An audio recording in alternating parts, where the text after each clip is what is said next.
ಹುಬ್ಬಳ್ಳಿ ಧಾರವಾಡ ಜಿಮ್ನಲ್ಲಿ ನಡೆದ ಲವ್ ಜಿಹಾದ್ ಪ್ರಕರಣವನ್ನ ವಿಶ್ವ ಹಿಂದೂ ಪರಿಷತ್ ಮತ್ತು ಬಜರಂಗ ದಳದವರು ಖಂಡಿಸಿವೆ.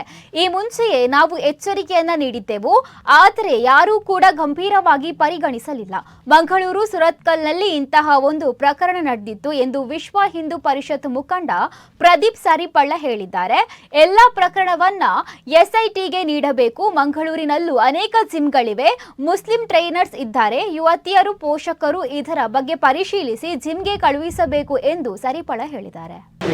ಕಳೆದ ಕೆಲವು ದಿನಗಳ ಹಿಂದೆ ಹುಬ್ಬಳ್ಳಿಯಲ್ಲಿ ಜಿಮ್ನಲ್ಲಿ ಮುಫೀಜ್ ಮತ್ತು ಸಮೀರ್ ಅನ್ನತಕ್ಕಂಥ ವ್ಯಕ್ತಿಗಳು ಹಿಂದಿ ಯುವತಿಯರಿಗೆ ಬ್ಯಾಡ್ ಟಚ್ ಮಾಡಿದ್ದಾರೆ ಅಥವಾ ಅತ್ಯಾಚಾರಕ್ಕೆ ಪ್ರಯತ್ನ ಮಾಡತಕ್ಕಂಥ ಪ್ರಕರಣಗಳು ದಾಖಲಾಗಿದ್ದು, ಇವರ ಬಗ್ಗೆ ಕೇಸ್ ಕೂಡ ನಡೀತಾ ಇದೆ.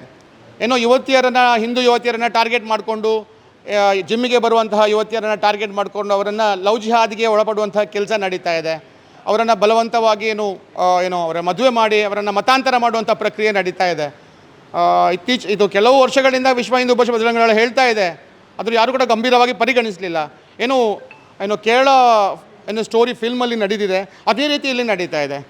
ಅದೇ ಅಲ್ಲದೆ ಕೆಲವು ತಿಂಗಳುಗಳ ಹಿಂದೆ ಸುರತ್ಕಲ್ನಲ್ಲಿ ಹಿಂದೂ ಯುವತಿ ಮತಾಂತರ ಆಗಿ ಕೇರಳದಲ್ಲಿ ಮತಾಂತರ ಆಗಿ ಇಸ್ಲಾಂಗೆ ಮತಾಂತರ ಆಗಿ ಒಬ್ಬನ ಮುಸ್ಲಿಂ ಹುಡುಗರನ್ನು ಮದುವೆ ಆಗಿದ್ದಾಳೆ.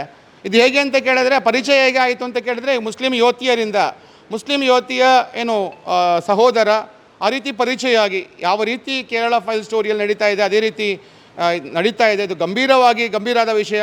ಇದನ್ನು ಖಂಡಿತವಾಗಿ ನಾನು ಖಂಡನೆ ಮಾಡ್ತೇನೆ. ಈ ಪ್ರಕರಣವನ್ನು ಅಷ್ಟು ಸುಲಭವಾಗಿ ಪರಿಗಣಿಸದೆ ಇದನ್ನು ಗಂಭೀರವಾಗಿ ಪರಿಗಣಿಸಿ ಇದನ್ನು SIT ತನಿಖೆಗೆ ನೀಡಬೇಕು ಅಂತ ಆಗ್ರಹವನ್ನು ಮಾಡ್ತಾ ಇದ್ದೆ.